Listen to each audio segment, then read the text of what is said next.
Dear students, welcome to the Learning Lockdown Initiative of AKPCTA.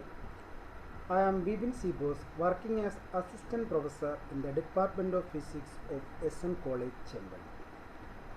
Today I am discussing about the chapter Interference of Classical and Modern Optics. Let us come to the topic.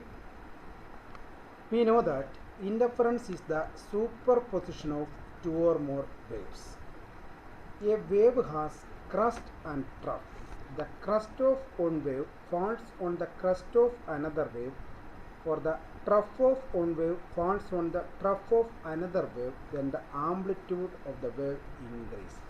The crest of one wave falls on the trough of another wave, then the amplitude decreases. But intensity of the wave is directly proportional to the square of the amplitude of the wave.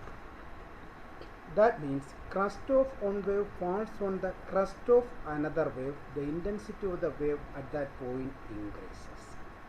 When the crest of one wave falls on the trough of another wave, then the intensity at the point decreases. This indicates that there is a modification in the distribution of light energy at a point due to superposition of waves. That means interference is the phenomenon of modification in the distribution of light energy in a region due to superposition of waves from two or more sources. For an interference to take place, the two sources must be coherent. Coherent sources are those sources which emit continuous waves of same wavelength or frequency, and they vibrate either in same phase or with constant phase difference. In addition to this condition, the waves are of same amplitude, then there will be good contrast between brightness and darkness. And what is meant by superposition principle? When two or more light waves are superimposed over a continuous medium, then the resultant displacement is the vector sum of the displacement due to individual waves. If y1 and y2 are the displacement of two waves, then the resultant displacement y is equal to plus or minus y1 plus or minus y2. Consider two sine waves are in the same frequency, reaching a point with a constant phase difference between the waves. The two waves can be represented by the equations y1 is equal to a sin omega t, where a is the amplitude and omega is the angular frequency, and y2 is equal to b sin omega t plus phi, where phi is the constant phase difference between the waves and b is the amplitude of the second. Therefore, the resultant amplitude at the point is given by y is equal to y1 plus y2. That is equal to a sin omega t plus b sin omega t plus phi. Here, sin omega t plus phi is of the order of sin a plus b, that is equal to sin a cos b plus cos a sin b. Therefore, y is equal to a sin omega t plus b sin omega t cos phi plus b cos omega t sin phi, that is y is equal to sin omega t into a plus b cos phi plus cos omega t into b sin phi. If r is the amplitude of the resultant wave and theta is the phase angle, then the resultant displacement y is equal to r sin omega t plus theta, that is y is equal to r sin omega t cos theta plus r cos omega t sin phi. From these two equations, that is equations 1 and 2, we can write r cos theta is equal to a plus b cos phi and r sin theta is equal to b sin phi.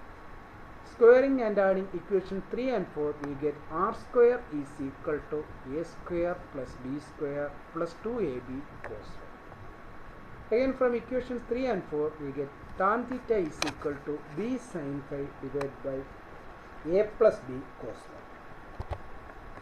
The amplitude of the two waves are equal, then equation 5 becomes r square is equal to a square plus 2a square cos phi. That is r square is equal to 2a square into 1 plus cos square. But you know that 1 plus cos theta is equal to 2 cos square theta by 2. Therefore, r square is equal to 4a square into cos square phi by 2, from which r is equal to plus or minus 2a cos phi by 2. If the phase difference phi is equal to 0, then r is equal to plus or minus 2a, or r square is equal to 4a square.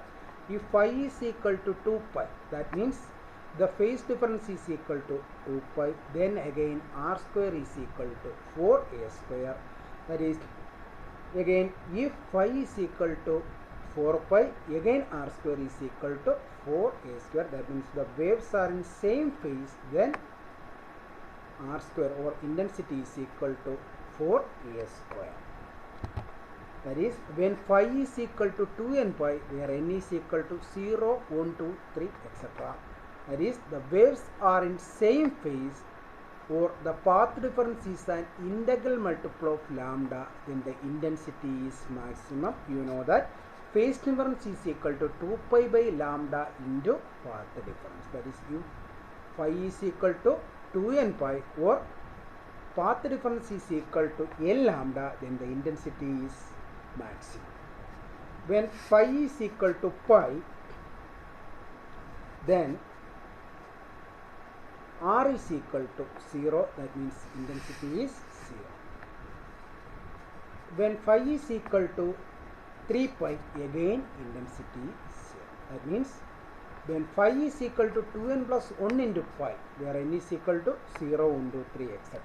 That is, the waves are out of phase, or the path difference is an odd multiple of lambda, then the intensity is 0. The phenomenon of interference is divided into two classes. First one is interference due to division of wavefront. In this case, the incident wavefront is divided into two parts, either by reflection or refraction. These two parts of the same wavefront travel unequal distances and reunited on the screen to produce interference fringes. Examples are Young's double slit experiment, biprism arrangement, double mirror, Wolf's mirror. Second one is interference due to division of amplitude. Here the amplitude of the incoming wave is divided into two parts, either by partial reflection or refraction. These divided beams interfere after traveling different paths. Examples are Newton's rings experiment, then Michelson's interferometer, parallel and wedge-shaped films. Now the terms coherence length and coherence time. The average duration of a wave train is known as coherence time.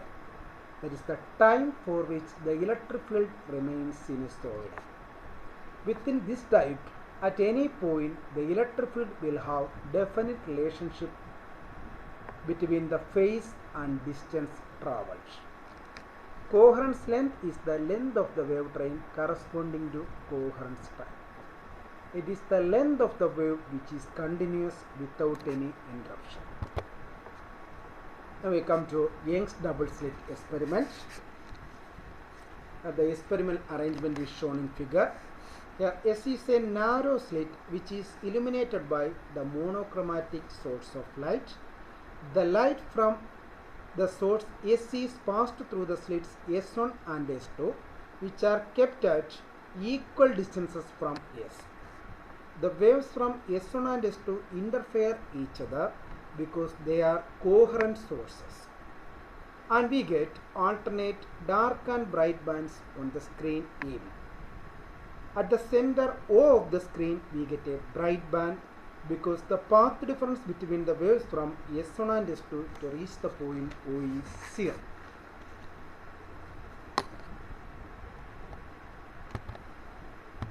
Let d be the distance between the slits and capital D be the distance from the slit to the screen. Consider a point P on the screen which is at a distance x from the center. Therefore, the path difference between the two waves reaching the point P is equal to S2P minus S1P.